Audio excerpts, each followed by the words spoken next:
anak-anak, ada 4 hal yang akan Ibu sampaikan. Yang pertama tentang tujuan pembelajaran, perkembangbiakan hewan, perkembangbiakan tumbuhan, dan penugasan. Oke anak-anak, setelah belajar hari ini diharapkan kalian mampu mengidentifikasi perkembangbiakan hewan dan tumbuhan dan membuat laporan pengamatan. Anak-anak, tahu tidak apa tujuan makhluk hidup berkembang biak?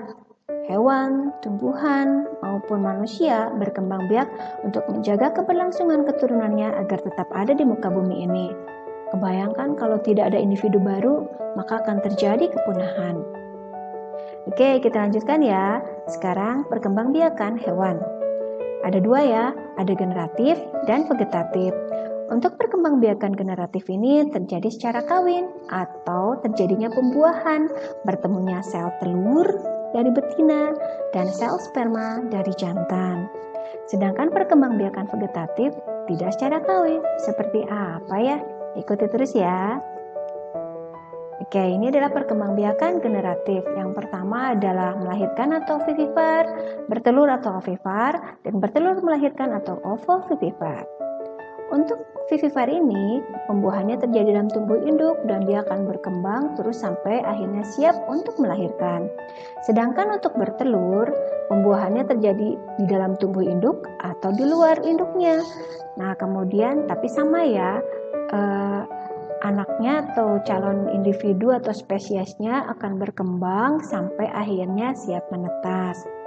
Nah, untuk yang bertelur melahirkan ini agak spesial. Dia pembuahannya terjadi di dalam tubuh induknya. Kemudian perkembangannya juga terjadi di dalam tubuh induknya sampai akhirnya siap untuk dilahirkan. Tapi ada selaput tipis atau cangkang yang melindungi calon individu barunya. Oke, nah ini contoh hewan-hewan yang melahirkan atau vivipar. Yang pertama kanguru, yang istimewanya dia punya kantong ya. Kemudian monyet. Yang ketiga ada kambing. Yang kelima kucing. Kemudian paus. Ya, paus dan lumba-lumba ini meskipun hidupnya di laut tapi dia berkembang biaknya vivipar. Ada banyak hewan-hewan lain yang melahirkan. Kamu bisa cari tahu ya. Oke, yang berikutnya untuk bertelur atau ovipar. Ada buaya, ada arwana, kemudian pinguin, mujair, dan burung unta. Nah, Ibu akan bahas satu saja ya. Ini yang istimewa dari pinguin ini ada anaknya ya. Ketika dia masih menjadi telur sampai akhirnya dia masih menjadi anak kecil atau bayi, itu yang jaga adalah ayahnya, bukan ibunya. Kalau induknya ini justru mencari makan. Nah, istimewa yang lain apa ya? Cari tahu ya. Oke, kita lanjutkan dengan bertelur melahirkan atau ovovivipar. Ini contoh yang pertama adalah pari, besar sekali ya. Kemudian ular. Nah, kalian perlu tahu ya, sebagian dari ular adalah bertelur, tapi sebagian yang lain adalah bertelur melahirkan. Contohnya sanca, kemudian ular boa itu adalah berkembang biak dengan bertelur melahirkan. Selain itu juga ada kadal dan hiu. Nah, ini contohnya ya.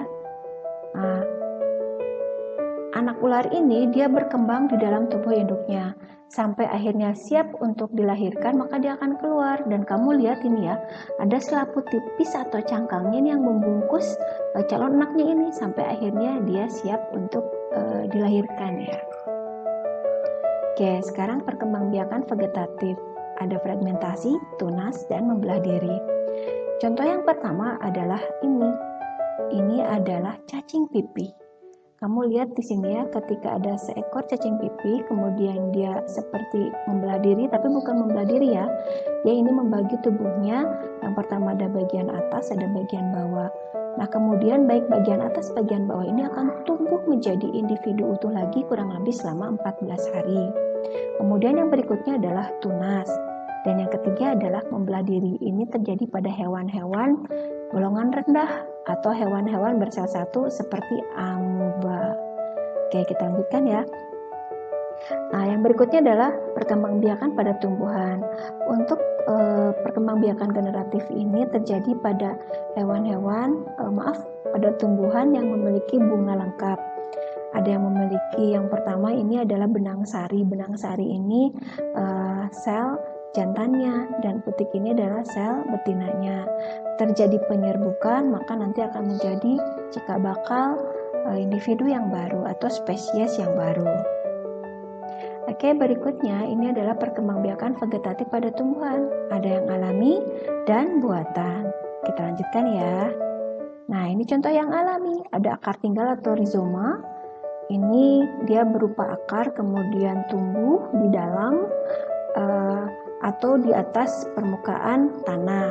Sedangkan geragi ini batang yang merambat di atas permukaan tanah. Kalau tunas adventif kamu lihat ini di ujung-ujungnya, ini contohnya adalah cocor bebek. Dia tumbuh menjadi calon-calon spesies yang baru. Kemudian untuk spora, ini contohnya adalah tumbuhan paku-pakuan dan jamur. Kamu kalau lihat tanaman, ada contohnya tanaman suplir ini ya, di bagian belakangnya itu, di bagian atas nggak kelihatan, tapi di bagian belakang ada titik-titik hitam. Nah, ini adalah spora. Nah, selain itu jamur juga merupakan tumbuhan yang berkembang dengan spora. Nah, selain itu juga ada umbi akar, umbi batang, umbi lapis, dan tunas. Ini contohnya pada tanaman tebu dan pisang. Kalau yang ini kalian sudah tahu ya, tidak usah ibu sebutkan. Cari tahu lagi tumbuhan yang lain yang berkembang biak dengan cara yang sama. Oke, sekarang kita lihat ini perkembangbiakan vegetatif buatan. Yang pertama cangkok, stek, menyambung, okulasi, dan merunduk. Kalau untuk cangkok biasanya ini pada tanaman-tanaman yang memiliki batangnya kayu ya, berkayu atau berkambium. Kemudian stek ini ada stek batang, ada juga stek daun. Kalau menyambung ini menggabungkan dua batang yang masing-masing tanamannya ini memiliki keunggulan, digabungkan agar memiliki sifat unggul dari kedua tanaman itu. Nah, okulasi juga sama, tapi kalau okulasi yang ditempel adalah mata tunasnya. Nah, kalau yang ini merunduk. Oke, ini contohnya ya. Kita lihat ini ada pertumbuhan dan perkembangbiakan pada tomat. Ini dari biji tomat. Ini biji tomatnya diperbesar ya.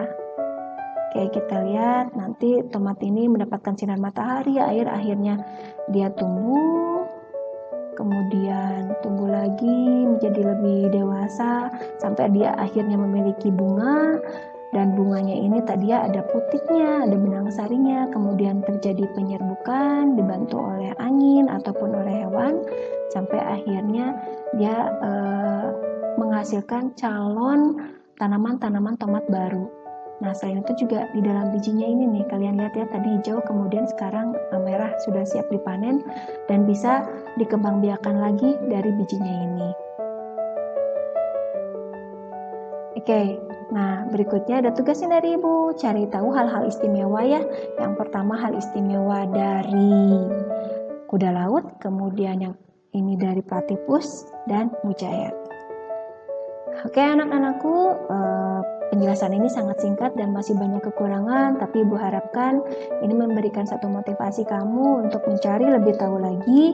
Mudah-mudahan bermanfaat. Jika ada pertanyaan silakan boleh langsung chat kepada ibu atau wali kelasnya masing-masing. Semoga bermanfaat. Terima kasih, sehat selalu. Sampai jumpa. Assalamualaikum warahmatullahi wabarakatuh.